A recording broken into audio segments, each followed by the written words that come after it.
Om Shanti.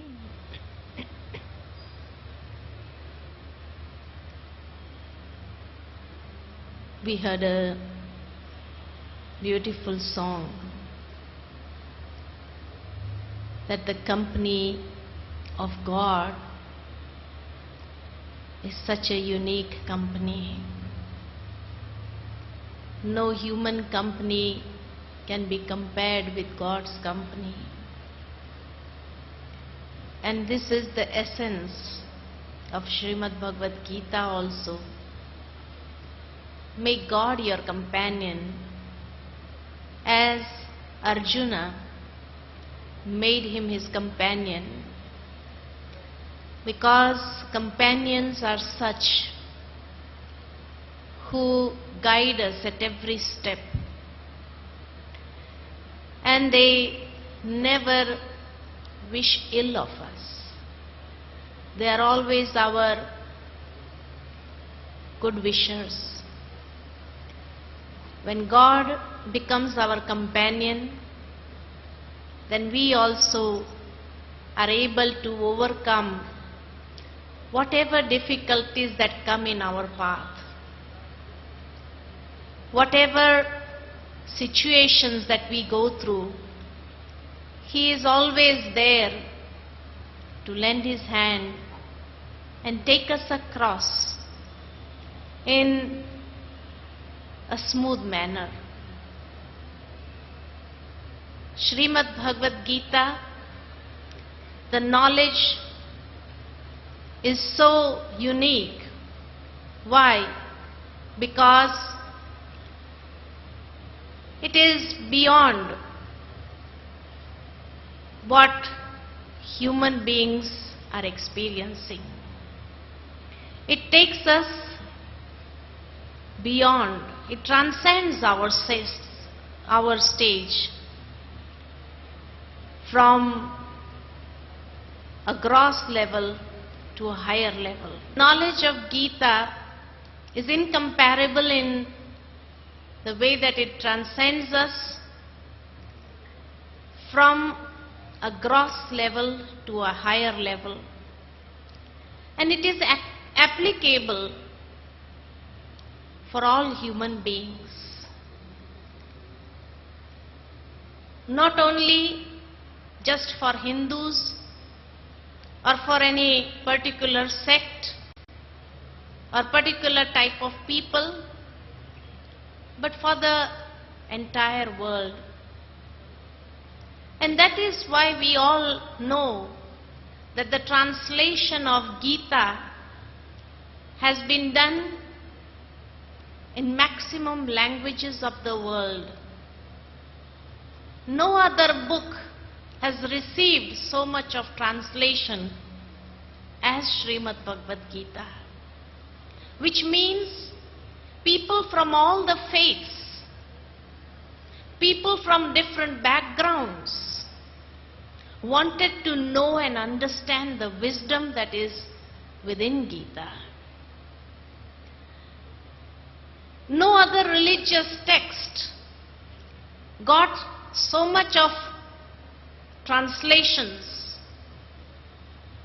in so many languages. Therefore, we can say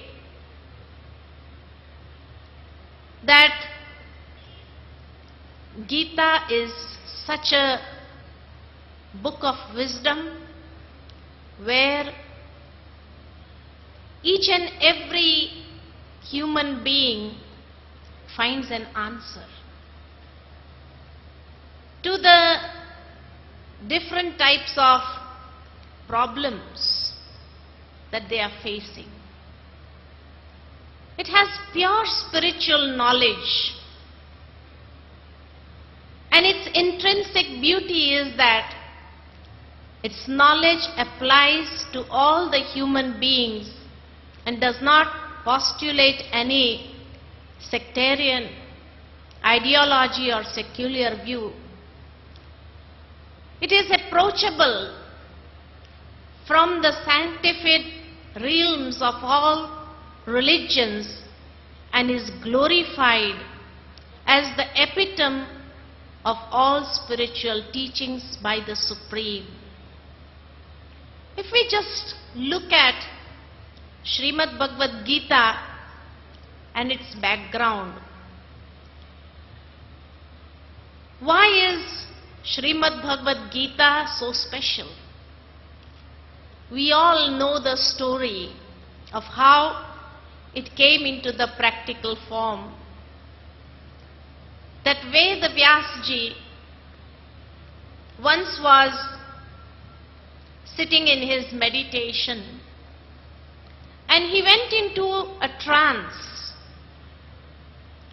And in the trance, he saw the divine visions of God and the knowledge that was related by God to Arjuna. So the first day, when he came out of his trance, he wanted to sit down and write down whatever he saw. But trance is such a stage where people forget. They are not able to recollect as it is shown. So the first day, whatever he saw in his trance, he was not able to write it down. So the next day, he knew that the trance was not complete. The vision was not complete. So as he sat in trance, in his meditation, he took something to write so that whatever he would see, he would note down. But it is said that the next day also, he became so engrossed in seeing the divine visions that he was not able to write as it is. So the third day, he requests God, "Oh God, you are giving me such valuable treasures, such powerful wisdom, but how can I pass it on to the human beings if I am not able to write it down? So I need someone to write." So it is said that the third day, Ganeshji comes to write what he will be narrating during the trance period.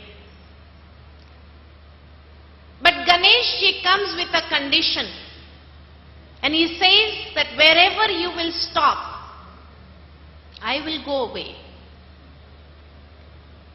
Because I am a fast writer,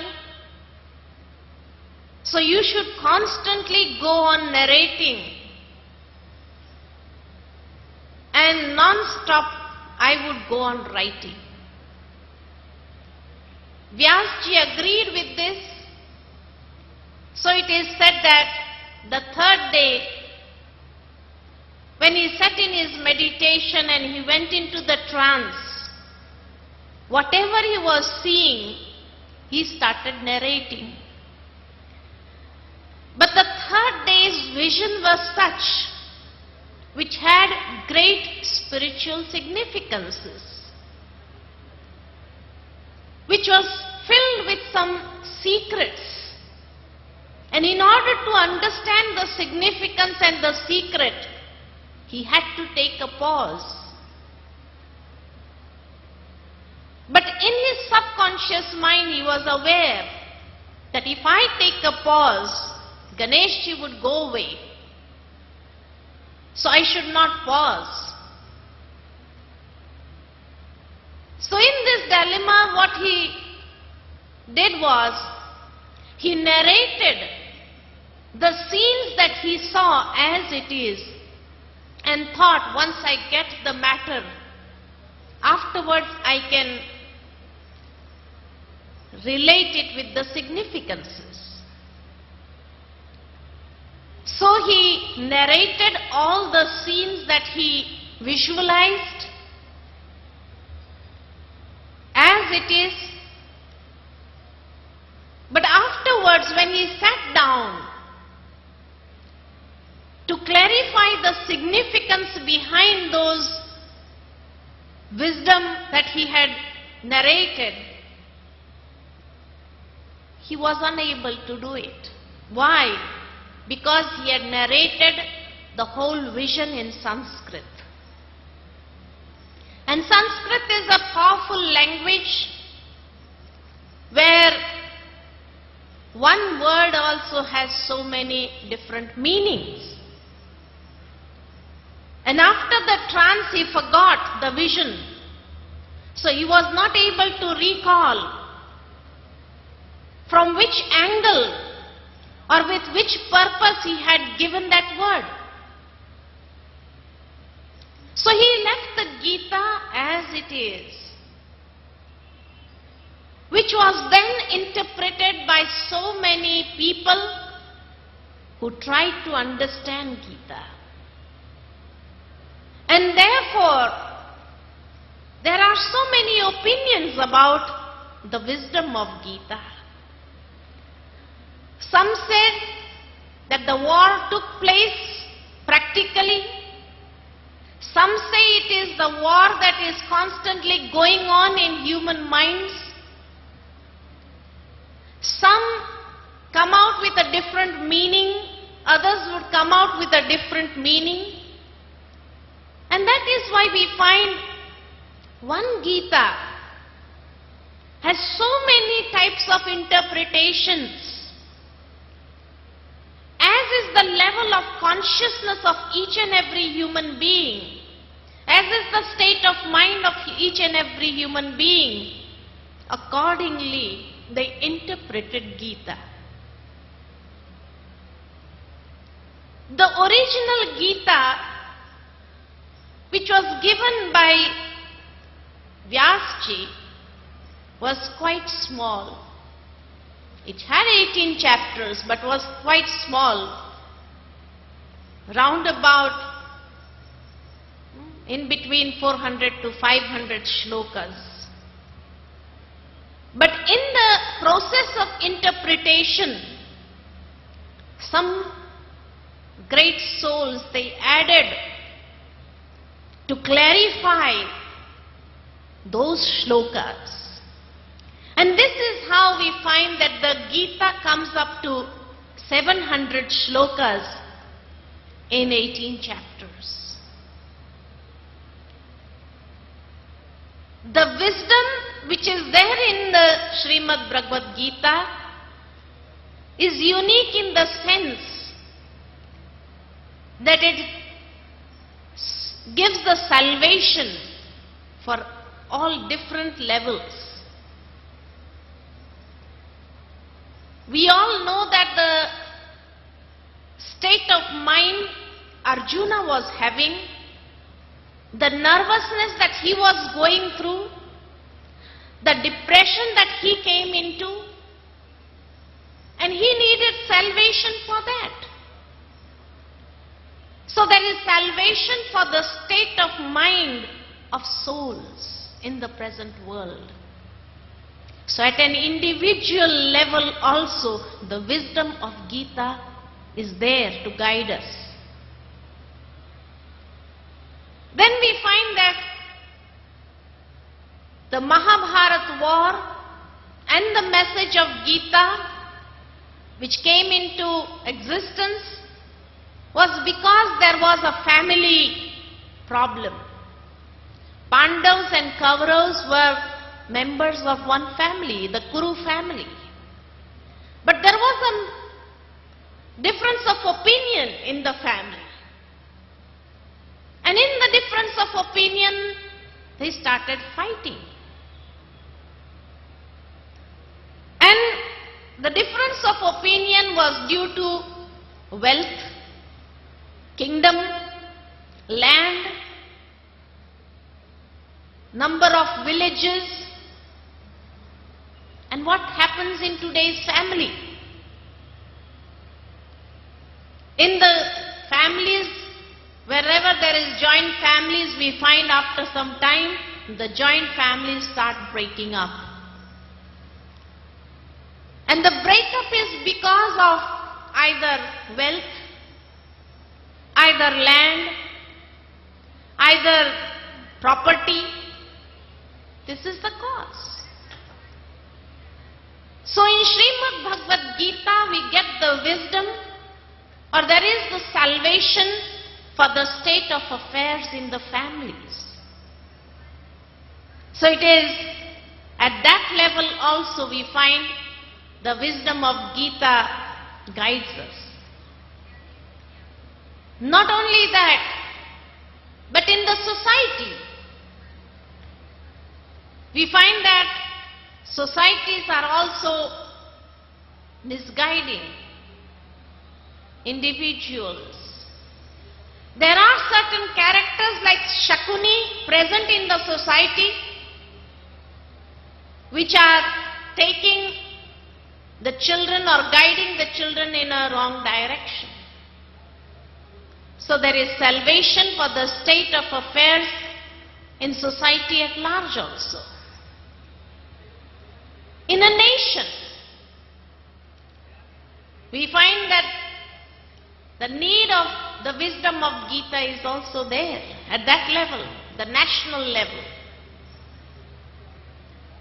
Because in each and every nation we find the fight is for the throne.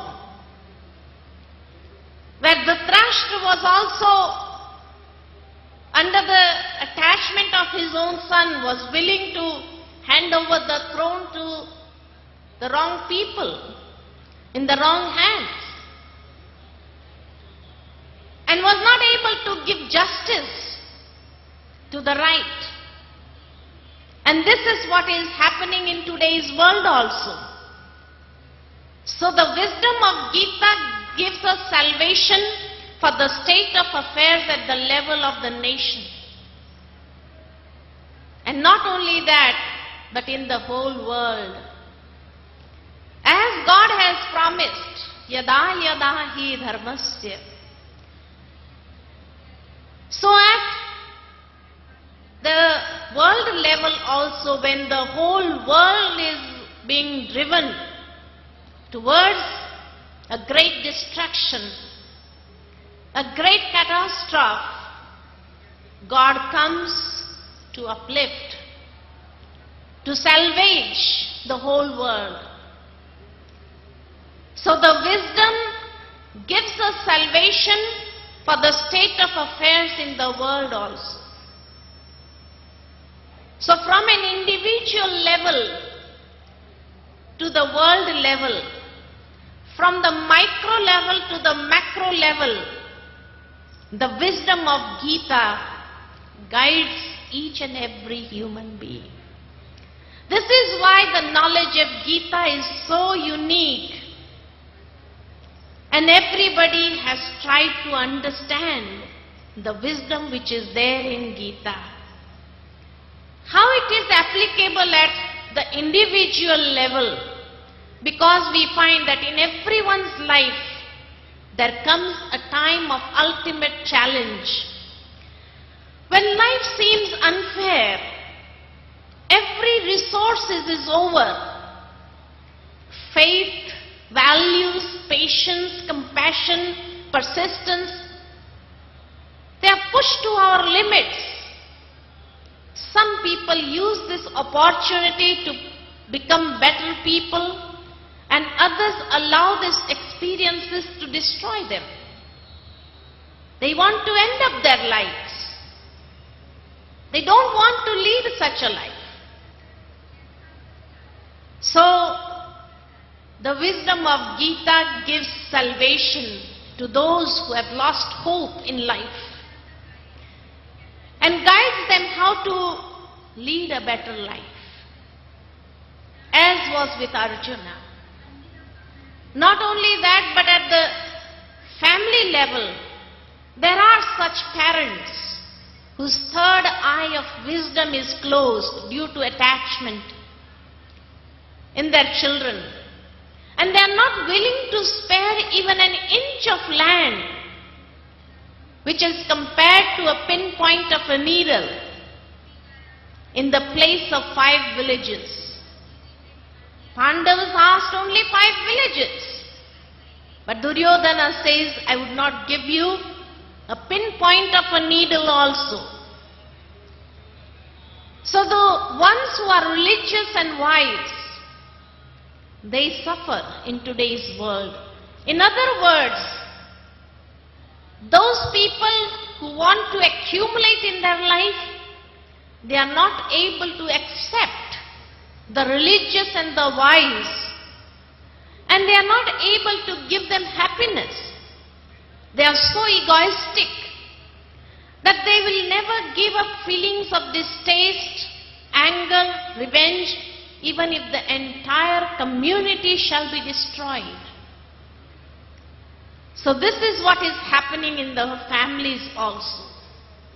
So the message of Gita guides us at that level also. How we can get happiness by sharing. In the society, there are characters like Shakuni, and a society where people are blind towards the sinful and unrighteous actions. Those who are not able to differentiate between dharma and adharma, being beautiful and unbeautiful, good and bad, and are deprived of the eyes to discriminate between justice and injustice. And therefore we find in the society also Shakunis are being created more and more, day by day. And they create the fights in the society. They do not allow the people of the society to stay peacefully. This is their task. So it's the same Mahabharat war that is taking place. At the national level also, Dhritarashtra, where the nation has been captured by the feelings of Dhrit, that is deceit, where rights are governed ruthlessly. Thus the picture of the entire nation is very dreadful, where the vision towards truth is blind and there is destruction of mental and soul power. The soul power is diminishing. People are becoming mentally bankrupt because the feelings of deceit are taking over everyone's life.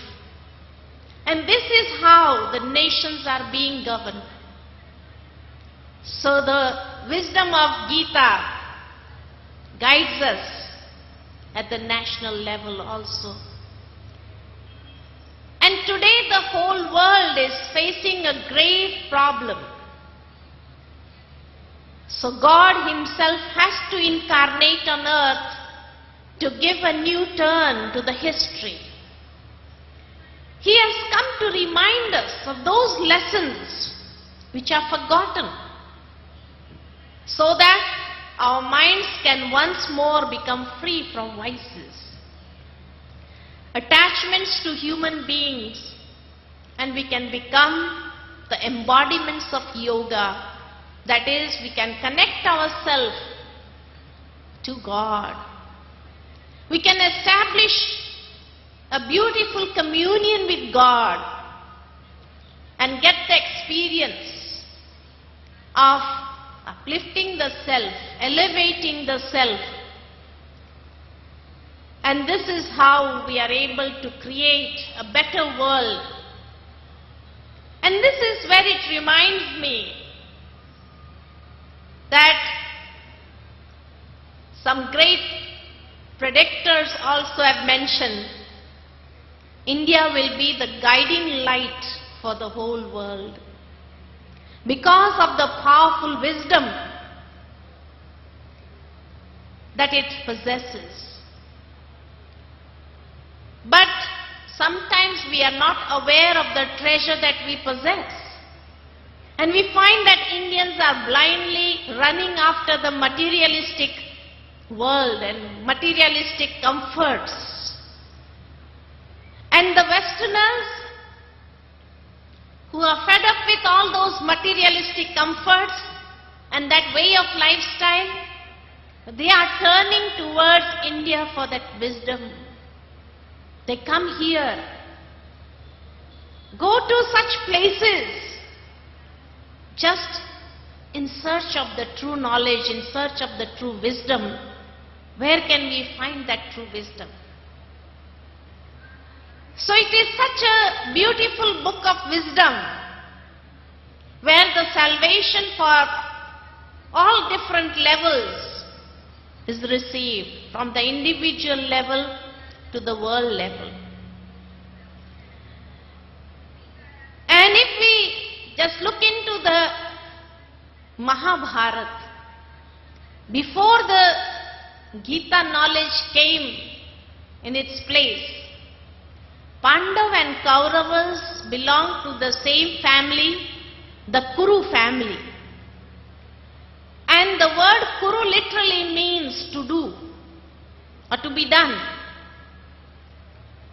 So Pandavas, who are the Pandavas? Pandavas means those who have a loveful intellect with God and those who perform pure actions. They are termed as Pandavas, who made God their companion, who had such deep love for God. And so they obeyed whatever directions they received from God. And Kauravas means those whose intellects are not willing to connect to God. Those who perform impure, irreligious and sinful actions. Those who have a doubtful intellect. And therefore it is said, Nishchay buddhi vijayanti, Sanshay buddhi vinashyanti. Those who have a faithful intellect towards God, they are victorious. Because God is always on their side. And those who have a doubtful intellect, they ultimately lose everything. Because they are against God. And we all know the story that from the Pandavas, Arjuna, and from the Kauravas, Duryodhana, both go to God and ask for help. How can you help us? It is said that at that time, God was resting. So Arjuna stood by the feet and Duryodhana sat by the head side. And when he came out of his rest, they both asked. So God says, well, you may ask whatever help you want. And he says, I have two things. One is my unlimited army, and on the other side, it's me alone. So this is where Duryodhana was not able to estimate God's strength. So he felt, what will God alone do? Why not I take the army? So that is when, because he had a doubtful intellect, who did not understand the capacity of God, he said, I would like to have the army. The ego became the barrier which did not allow him to understand the capacity of God. So the one who was sitting by the head side is the symbol of ego. Whenever we are in the egoistic stage, we are not able to understand the capacity of God. And we deviate from the actual path. In order to understand God's capacity, we need to bring that humility within our lives. So Arjuna was able to understand God's capacity because he was humble. The first step towards God, to be a faithful intellect, a loving intellect towards God, is we need humility, the value of humility. And God also loves those who are humble in their ways. To the egoistic, he also laughs at their ignorance, at their immaturity. And so Arjuna says, when God, you are by my side, I do not need anything. I've got everything. But that was the time when God also puts the condition, whichever side I will be, I would not fight. And that is why maybe Duryodhana thought, if God is not going to fight, then what's the use for taking him on my side? But he did not understand the capacity of God, that even though if he does not fight, still he can guide in such a way that he enables us to become victorious. That is his strength. Definitely, God would not interfere in our karmas. We have to fight the battle of our life ourselves. But we receive the guidance of God at each and every step to become victorious. This is his strength. It is said that there are two types of activities performed by every human being, the divine and the devilish activity. Within the divine activity or the sphere of religion, there are those with the spiritual emotions, which are known as Pandavas. And that is why 5 Pandavas and 100 Kauravas. Percentage is always upon 100. So if we take the whole world as 100%, because world is a family. So globally, if we are one family, there are Pandavas and Kauravas in today's world. And 100% in this world, there are only 5% who are Pandavas. And the 5% also, 1% each. How many are Yudhishthir? Only 1%. Yudhishthir means the one with a stable intellect amidst the war also. So how many people in today's world are ones with stable intellect, who have the equilibrium within and who are able to take accurate decisions in life? Only 1%. 2% is Bhim, who is also 1%. The one who is full with soul power and the one who is equipped with a strong willpower. In today's world, people lack willpower. Something happens and immediately we get so desperate. We are not able to face the situation. There is no willpower. We see students, a paper examination, and they become so nervous. They have no willpower, they have no confidence also. They have made all preparations but forget everything. And they are not able to face that failure. They start committing suicides. If a single paper exam cannot be faced by people, what would happen in the practical examinations of life? The different situations which will come as real examinations in our life. How can we face them? So only 1% of the people of the world have the capacity of strong willpower, whatever may come, but will be able to overcome.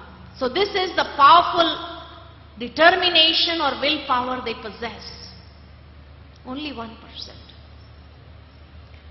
The third is Arjuna, the one who is always ready to learn and grasp.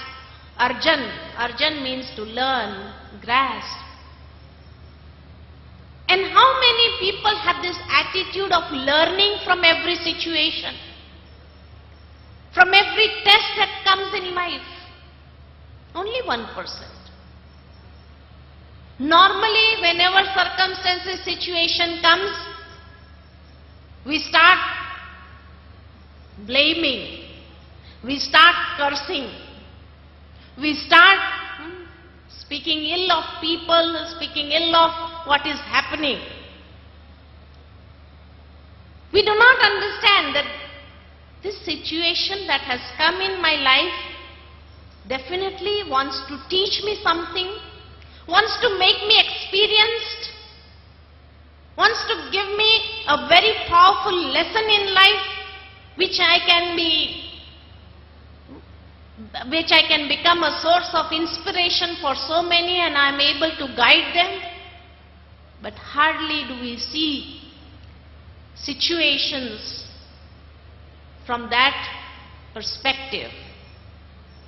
So Arjuna is also only one who was ready to learn and grasp at every moment. Whatever God said to him, he was so obedient and followed the directions that he got. And to become such obedient, everybody cannot be such Arjunas, only 1%. And who is Nakul? The one who is principled, who is lawful in his life, who knows how to maintain a balance between love and law, between principles and practical situations. Here in the world, people start compromising their values also, their principles also, when certain situations come. So Nakul is also only 1%. Everybody cannot become Nakul. And the fifth is Sahadev, the one who is cooperative and has divine insight, divine intellect, who can understand, who can sense and get intuitions beforehand. But he gives his cooperation when he is asked. So similarly in today's world, people become cooperative but do not have the divine insight, the divine intellect. And that is why they give their cooperation, where they get the honor, where they get the name, where they get the fame, where they are garlanded. They have a nameplate written there so that people come to know that this person has given his cooperation in this manner. So he has experienced the fruit here itself. But Sahadev never expected anything in return and constantly gave his cooperation. So such Sahadevs are also 1% only in today's world. So where are we? Are we Yudhishthir in that 1%? Are we Bhim, The one with a powerful willpower? Are we Arjunas? Are we Nakuls or are we Sahadevs? If we just look at ourselves, maybe we can see ourselves. Which of the Pandav I am? But definitely I would say that those who are in this gathering are Pandavas, any one of the Pandavas. And so, the ones with a loveful intellect towards God, a faithful intellect towards God, and making God their own companion, and taking the guidance from Him at every step. So, congratulations to all of the Pandavas sitting here. There is no Kauravas in this gathering. And who are the Kauravas? The Kauravas depict the ones who are irreligious. The Dhritarashtra means the one who is blind with ego of power of the kingdom.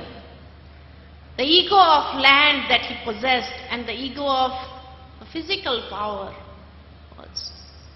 And Gandhari means the one who keeps blindfolded purposely, who did not want to see what injustice is taking place. So purposely who blindfolds. And today we find there are so many people who, although understanding this is, whatever is happening is not good, not accurate, but they purposely blindfold themselves.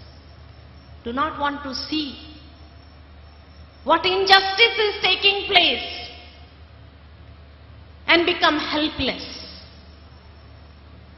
So those are Gandharis. And the 100 Kauravas. Once I got the whole list of the names of Kauravas. And to my wonder it was, everybody's name was beginning with Du. Duryodhana, Dushashana, Dushal, Dushas, Durmashan, Durmukh, Dushkam, Durmad. Everybody's name was starting from Du. And the last one sister amongst the 100 Kauravas, her name was also Dushala. Du here depicts the emotions of sorrow and wickedness. Dushtata. Dushtata means wickedness. And giving sorrow, dukh, to others. So those who are having that wickedness, cunningness, and who constantly give sorrow to others, they are Kauravas. So the Kauravas are egoistic, with wickedness in their minds, not having a place for the Pandavas in their heart, and who constantly give sorrow to others, which we find in today's world. There are so many Duryodhanas, Dushashanas. There are such children who misuses wealth, misuses the money of the parents and grandparents. Duryodhana, one who misuses dhan in a wicked manner. So there are Duryodhanas. Dushashan, who does not have self-discipline in their lives, who always has a mischievous attitude and constantly gives sorrow to others. So they are termed as Kauravas. And today the world is absolutely at the edge of the times of another great transformation. And it is again the same state as shown in Kurukshetra. At such times of conflicts and confusion, When human beings' intellect have become completely bankrupt and downtrodden due to the false actions, the entire humanity is in need of the knowledge of Gita. This is such a war field for which God Himself is beckoning on us, is calling us. And one needs to become an instrument to spread this spiritual awareness and become a warrior in order to fulfill the divine will. So when God is beckoning on us, can we really become an instrument to spread this spiritual awareness in the world and fulfill the will of the divine? Yes, this is why maybe this occasion has come for Cochin Nivasis also, for the residents of Cochin, because God loves us so much. And to spread that spiritual awareness, He also needs our help. To spread His message in such a manner and spread that spiritual awakening in the lives of human beings also who are in the darkness of ignorance. Everybody needs that light. So it's the same episode that is being repeated. That is why in the Mahabharata it is mentioned, when there is Mahabharata in each and every home, in each and every life, in each and every family, remember that is the time of Mahabharata again, where God will have to descend to empower the souls with spiritual wisdom and to demolish or destroy the ones with ignorance. And this task no human being can perform. It is only when God brings this spiritual awakening in us that we are able to awaken the whole world as well. And therefore in Gita it is mentioned the first reason that the Gita is born in a situation of conflict. In the very midst of the great Kurukshetra war, both the armies are drawn up, the flight of missiles have begun, the conch shells have sounded, and the clamor of war is tumultuous, and the hearts of the participants are torn by the conflict. It is then that the teaching of Gita comes. So Gita is said to be the scripture of conflict, to give us the answer how to overcome this conflict.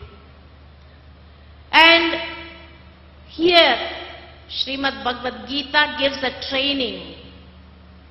It's a practical training for long-lasting victory in the war of life that has been depicted. It enables true victory over the conflict between Dharmakshetra and Kurukshetra, between the divine and devilish characteristics, between the differences of caste or sex, good and bad qualities. So this is how the message of Gita, the wisdom of Gita is applicable for all the religions of the world also.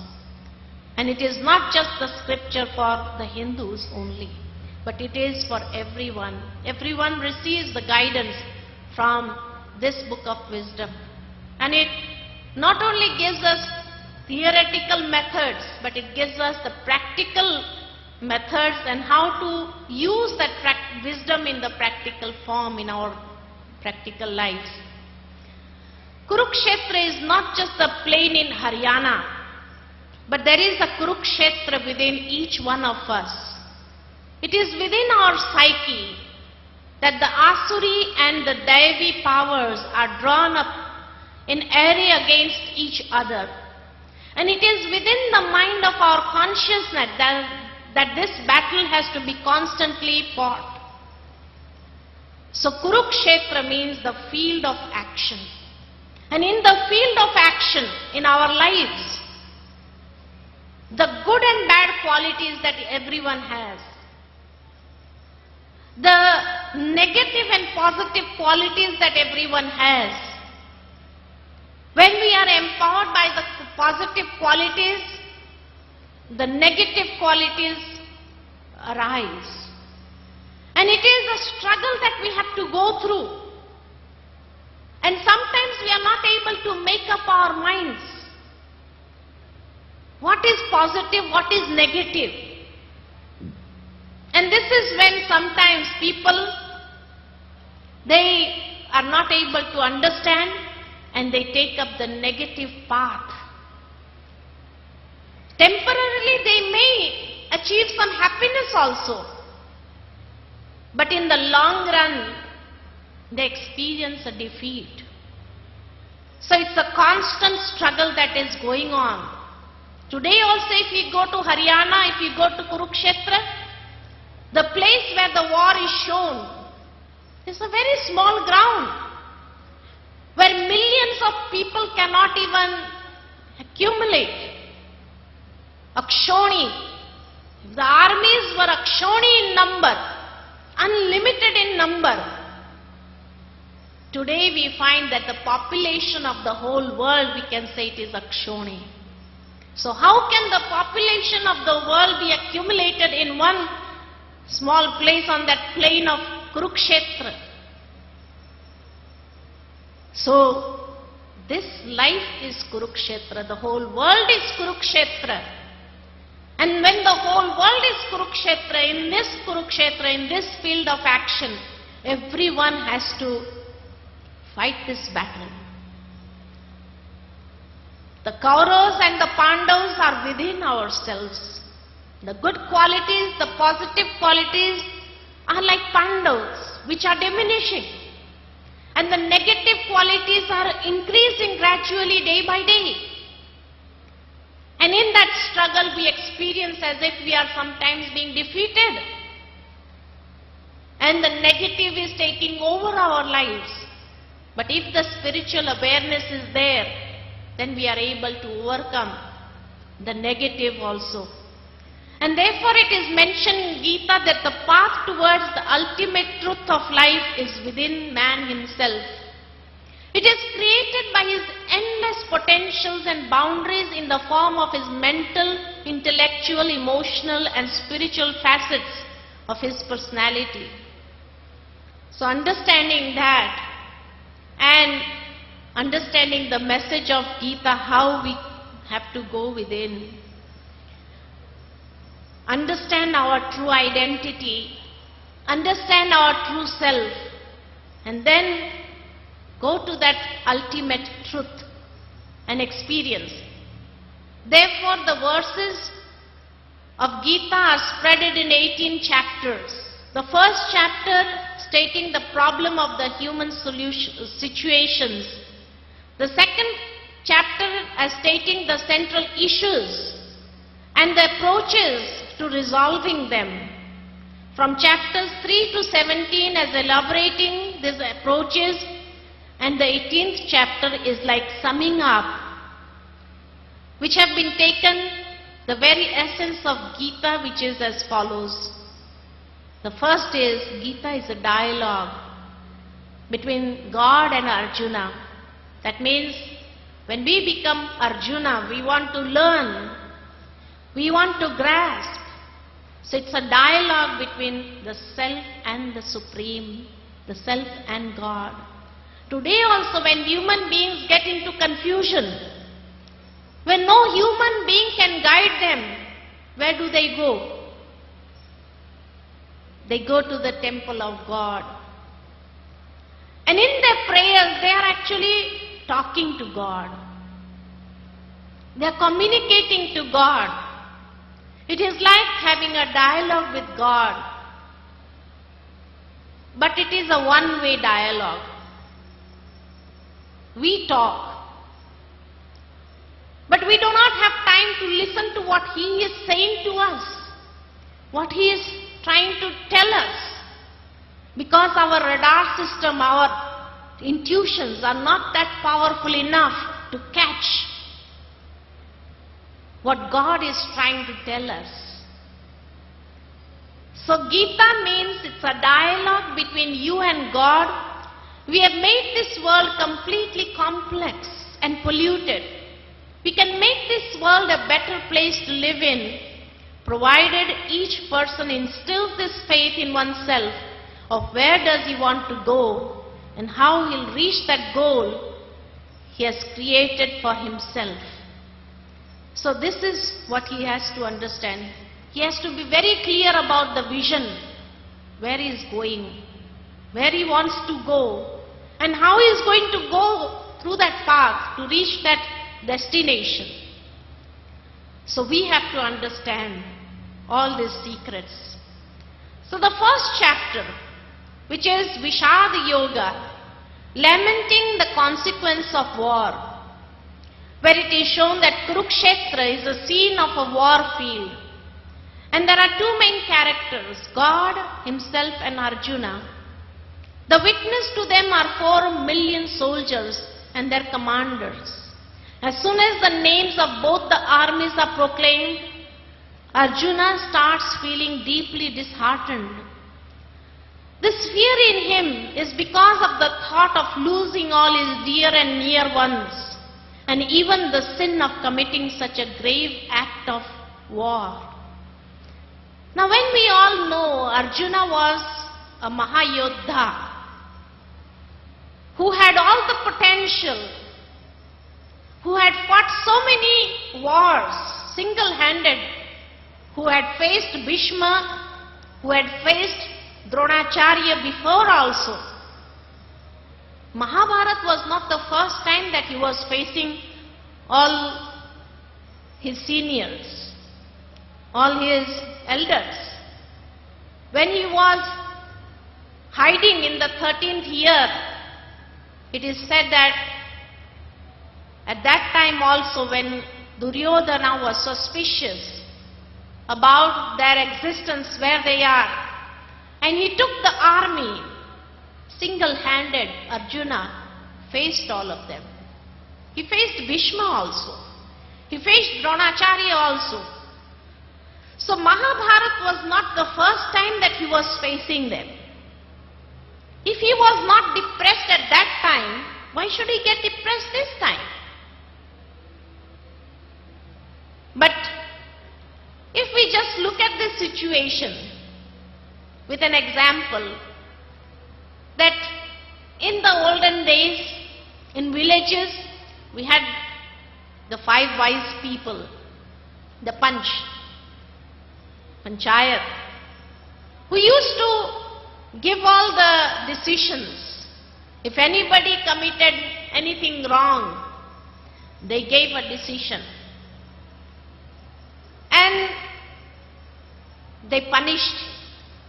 The punishment was also such, they did not have any compassion towards them. That was the sort of their punishment. Now one day it happened that out of the panchayats, one person's son, he did something wrong. And he was brought in front of the panchayat.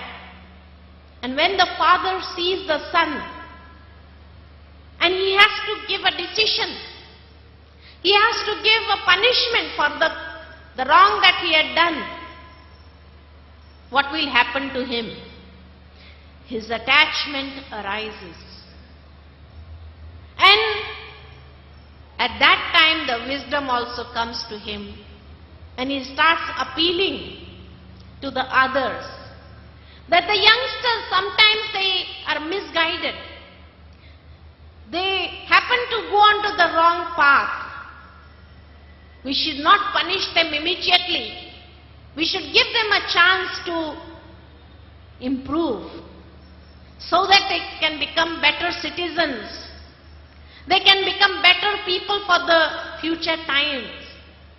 And from their own doings, they learn something. So we should give them a chance. Now this person who had been giving decisions every time, he did not have this wisdom. But when his son comes and he is to be punished, that is the time when the wisdom starts coming and he is starting up to appeal. The same thing is happening with Arjuna also. He did not have love for the Kauravas. And that is why he was not in the Vishada, he was not lamenting on the consequences of the war. He had no doubt about his strength and the strength of the other four brothers. He knew they were equally powerful. But he was doubting the strength and the potential of his own sons. Because from their side, the sons were also in the battle. If they will be killing the sons of the Kauravas would also attack their sons. And this is where the attachment was arising. And that is why the only person he had to appeal was to God. So he says to God, I would not like to go into this war, into this bloodshed, even if I get everything. But after getting that throne, will I experience happiness? Because my sons are being killed. So the attachment, the desire towards his near and dear ones was coming up in such a way. So here Arjuna is symbolic for the consciousness of those people who are trapped within their own desires and relationships. When there is a constant war between one's virtues and vices within the mind, then the mind gets exhausted and is not ready to fight with the devilish power any further. The intellect is no form to judge except to give up in front of the devilish powers. Especially when a person is going through long sickness, starts losing hope from life. And that is when he wants to give up. He does not want to struggle anymore.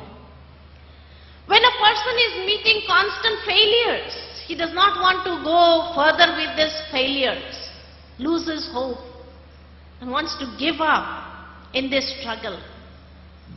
When there are constant family conflicts going on, then also a person wants to give up. Or when there are so much of tensions accumulated that he is not able to cope up with the stresses, he feels as if he is losing. That is the time he wants to give up. He does not want to fight this battle. So this is what the state of Arjuna was. And at that time, what was the first thing that God told him?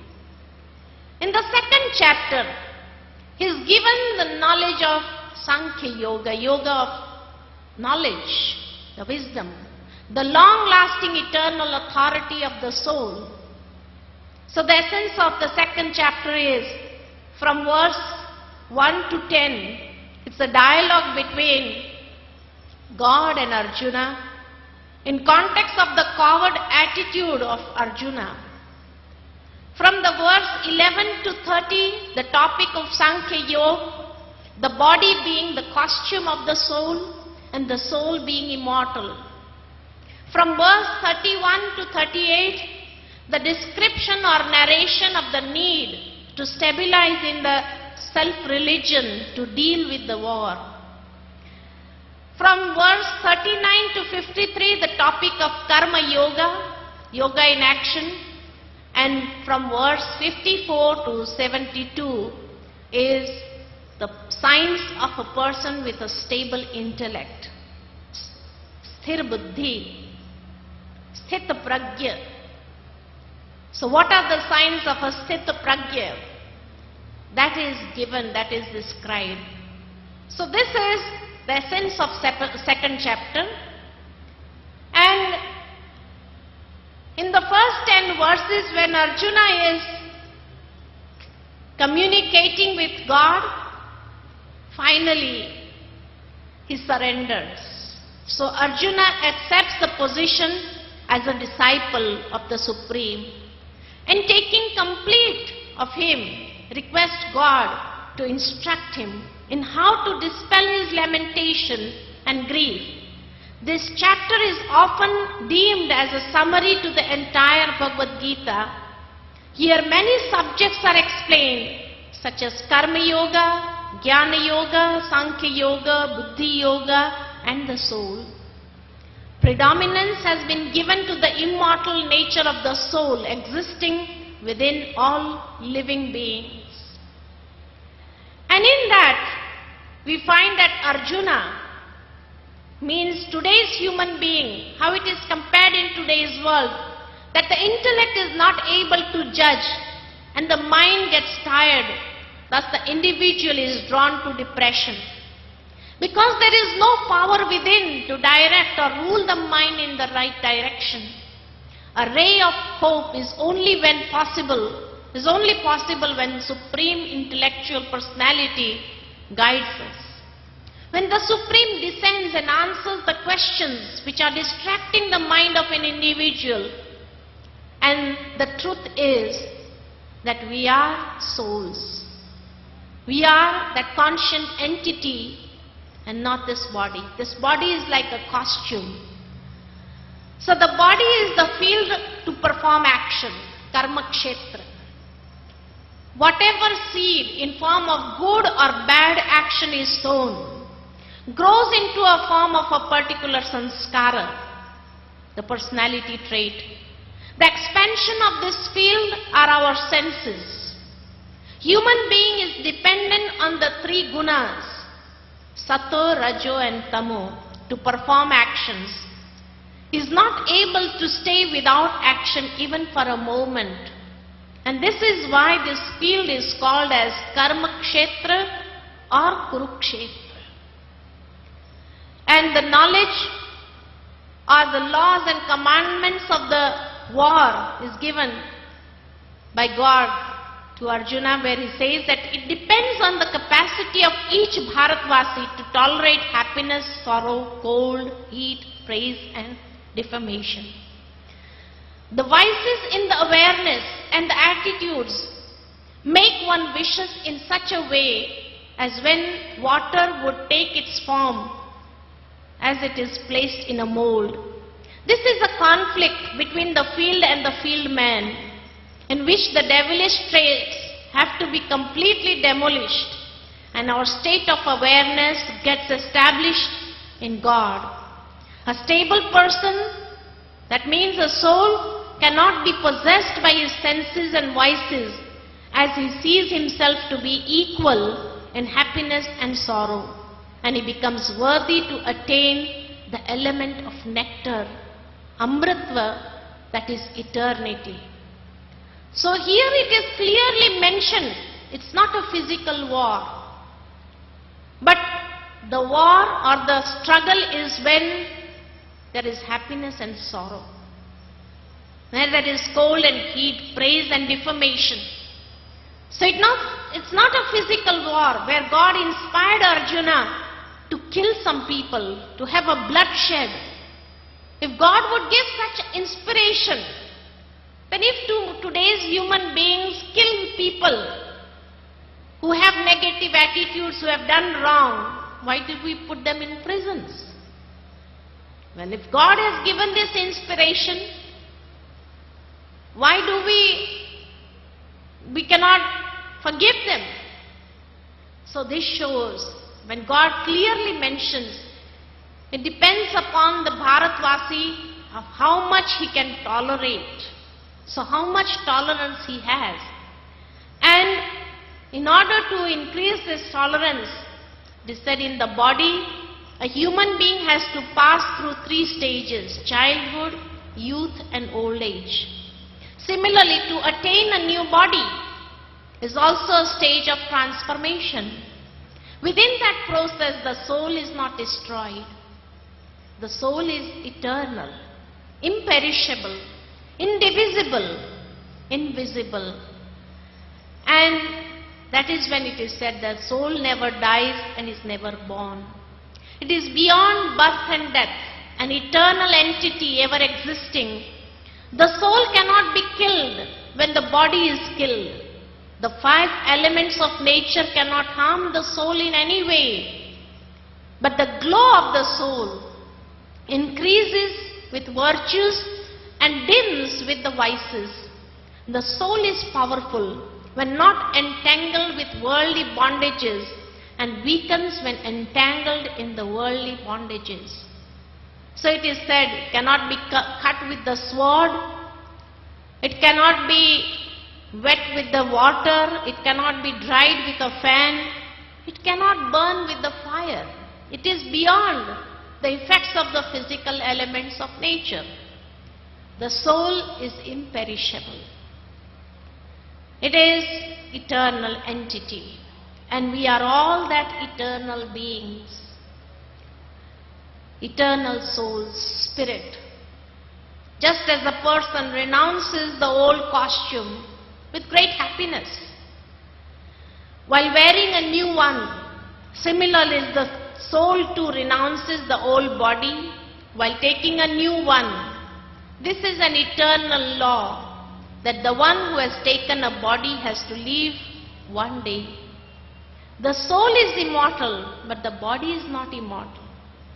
We keep on changing. Just as these costumes also, they get old, and when they start tearing up, we leave it with great happiness. Similarly, the body is also made up of the 5 elements of nature.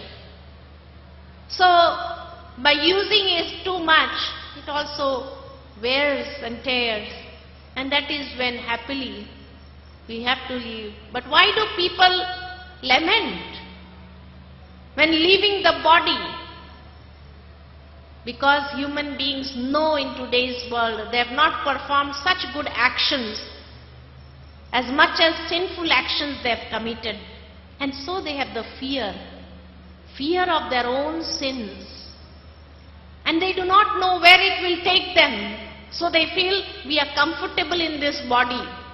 We don't want to go somewhere else. So it is the fear of their own sins that is coming in front of them. And that is when God says to Arjuna, "Hey Arjuna, according to the original religion of thyself," so which is that religion? Is it the religion that we have divided the world into, Hindu, Muslims, Christians? Is it this religion that God is talking about? No. The original religion of the self. The self is the soul. So what is the religion of the self? You are not worthy to fear, as there is no other more beneficial path than to fight being the embodiment of thy religion. But if you do not fight this battle, you will commit sin by losing your original religion and the fame. The prosperity within the soul is stable and imperishable. This is according to the principles of Sankhya Yoga, the knowledge and yoga. So the original religion of thyself, what is that? Everything has its original nature. The nature of water is coolness. We can heat the water. Once it is heated up and we leave it aside, it will come back to its original nature. Original religion is of coolness. The original religion of fire is heat. So everything has its original nature. So which is the nature of the self, the soul, the spirit? This religion that we have divided the world into, this is not what God has taught us. But the original religion of every human being is peace. Everyone is aspiring for peace. Everyone is aspiring for happiness. Nobody wants sorrow in life. What do we ask from God? Oh God, grant me peace. Oh God, give me happiness. Why do I want peace and happiness in my life? Because that is my true nature, and I am comfortable when I am at peace, when I am in happiness. We never feel comfortable when we get angry. We never feel comfortable when we are in sorrow. So the original nature, original religion of the self is peaceful, happiness. Our nature is love. We are all aspiring for love, true love, altruistic love. Why? Because that is my real nature. So tomorrow in our morning session, we'll see the original religion of thyself, which God has mentioned to Arjuna. And how can I stabilize in my religion? How can I stabilize in that peaceful nature? How can I stabilize myself in that consciousness of being happy constantly? How can I be loveful? How can I be blissful? How can I be knowledgeful? How can I be pure? Because that is my original nature. And what is the use of stabilizing in the original religion? What does spirituality mean?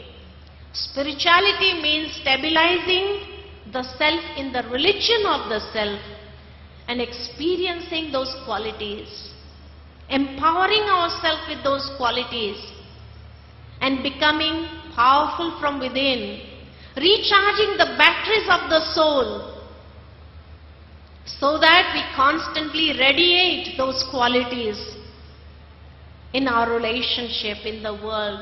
We create such atmosphere on the basis of those vibrations. So how can we do that? That will be the topic of tomorrow's morning session, which is the positive lifestyle. How these qualities are positive. And when these qualities are brought in our lives, creates a life on the basis of those positive qualities. So now for a few moments we shall just sit in silence and try to recollect what we heard in today's session and meditate. That is, focus our attention on those teachings and feel that I am also that imperishable soul, eternal soul. This body is just like a costume that I have put on. But my original religion is so pure in nature. I'm so peaceful in my original nature. So let me go into that experience. So for a few moments, we shall sit in meditation, contemplating on the self and feeling the difference between the body and the soul. This body is just as we can feel the difference of the costume and the body. We can feel the difference. This is just a layer that is on this body. It's the costume that I have put on. Similarly, I am that spirit, that point of divine light, that eternal entity, that sparkling star. And let us feel the difference between the body and the soul, so that we can easily detach ourselves from the body and bodily bondages, and we are able to create ourselves in that consciousness, stabilize in that consciousness, and go into the experience and feel.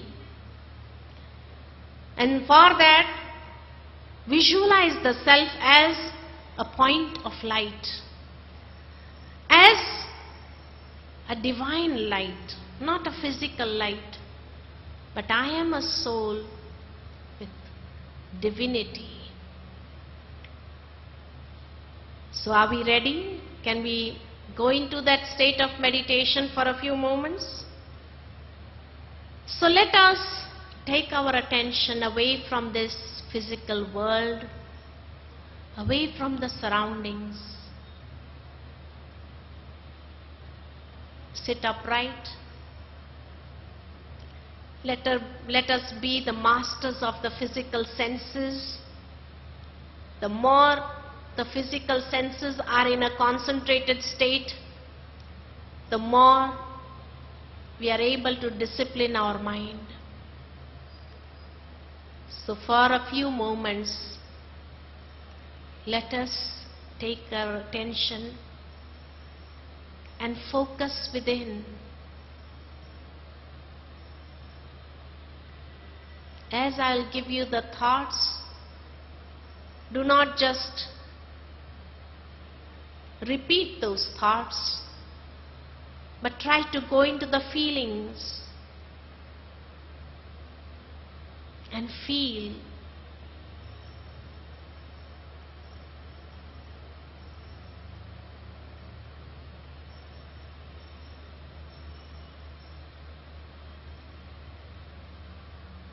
I am a soul.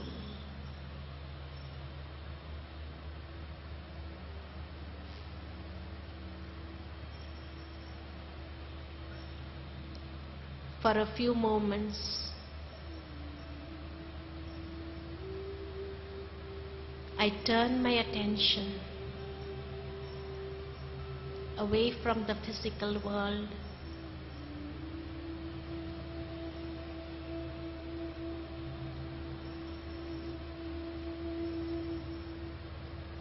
and focus within.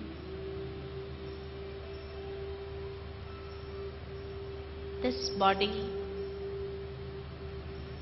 is just like a costume that I have put on to play my role on this world stage. But I am separate from the body.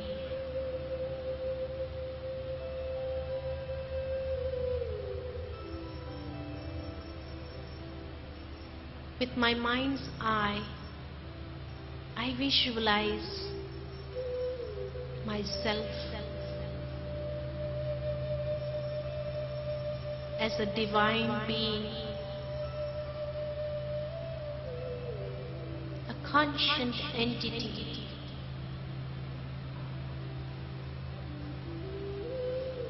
radiating divine light.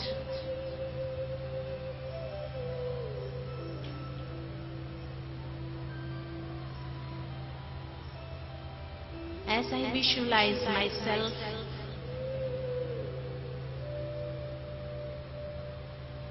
with my inner eye, I can see the aura of light spreading around.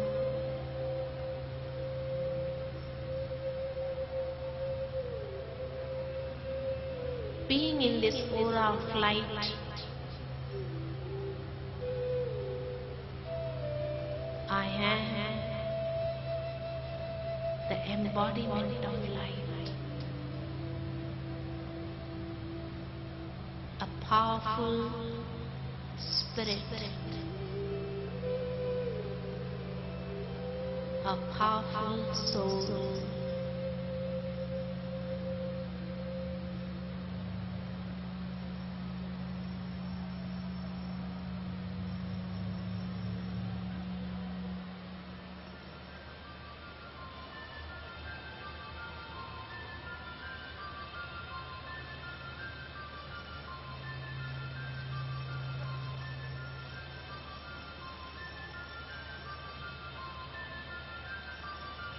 I am a soul, an eternal being, imperishable, indivisible, conscious entity.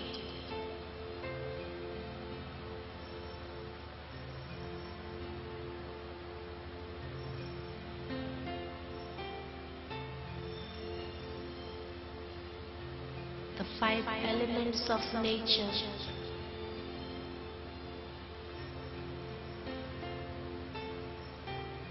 cannot harm me.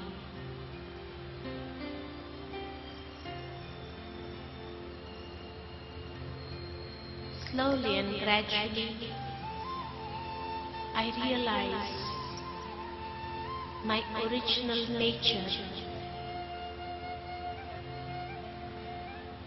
is peaceful. Peace is my quality.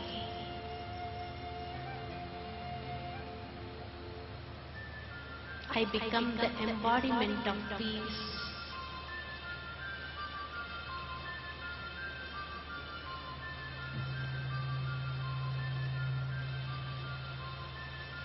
I'm radiating the vibrations of peace around me.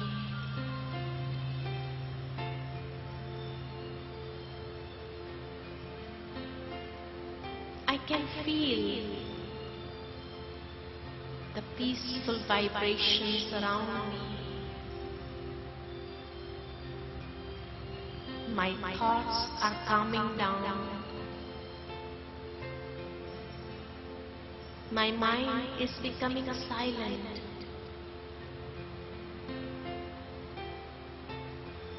Stabilized in the peaceful nature.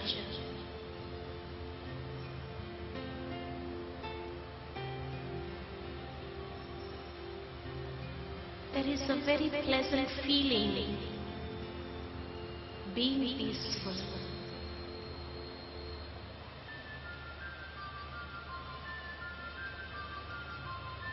I experience inner happiness.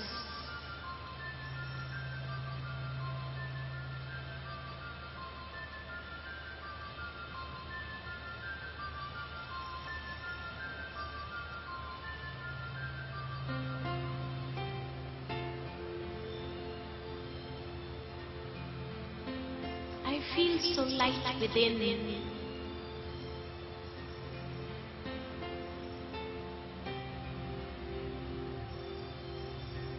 When I am peaceful and happy,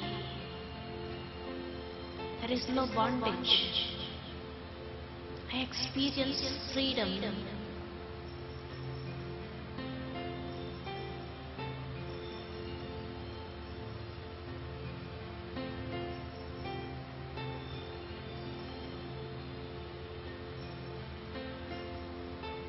There is immense power in this peacefulness.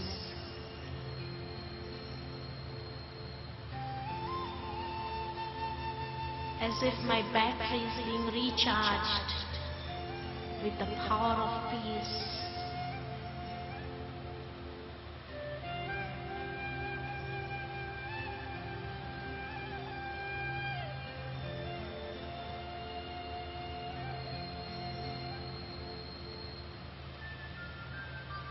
And it refreshes me from within.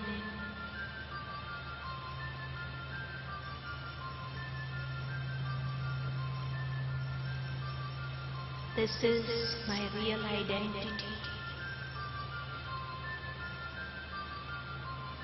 This is my true religion.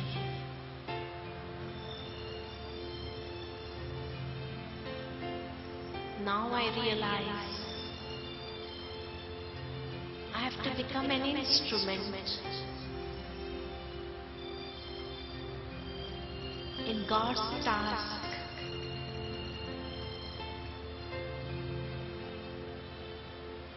of the great transformation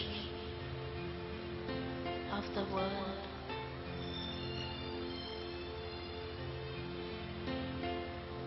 I have to become an instrument to establish positive qualities in my own life and inspire others also.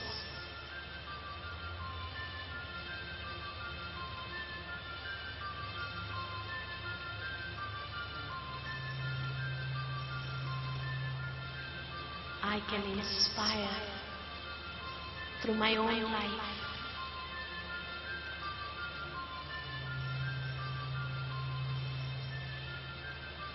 As I empower myself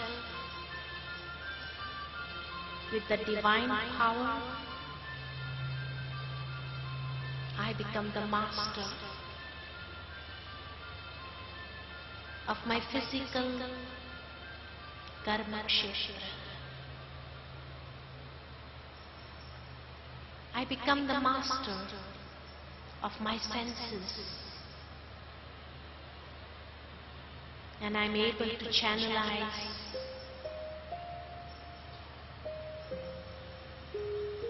my potential for creating a better world, a beautiful world, a heavenly world.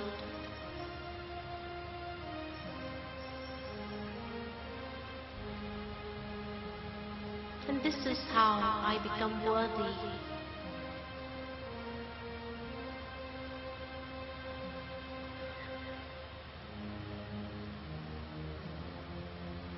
an instrument in God's task.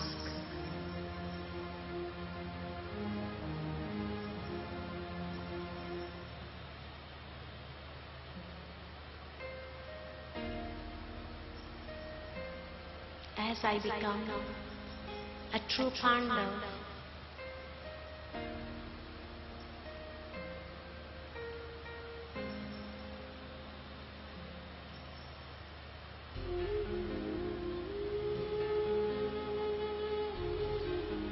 and take God as my companion,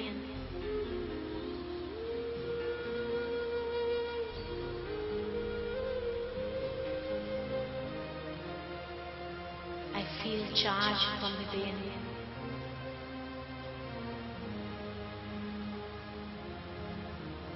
I know He is there to guide me at each and every step to win this battle of life and become a source of inspiration for many others around me. I am so enthusiastic, feel motivated when I have this thought that I'm so fortunate that God has chosen me to become an instrument.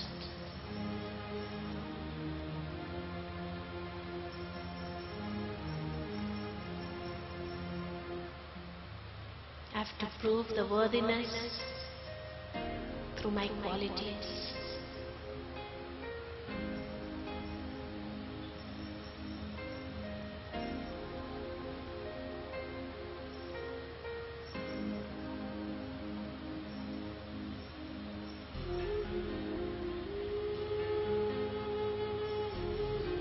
And for that, constantly have a dialogue with God and seek His advice at every step.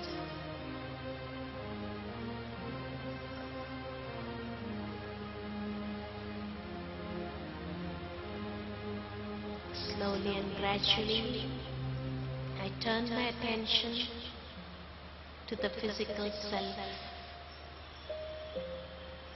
feeling empowered with such elevated thoughts.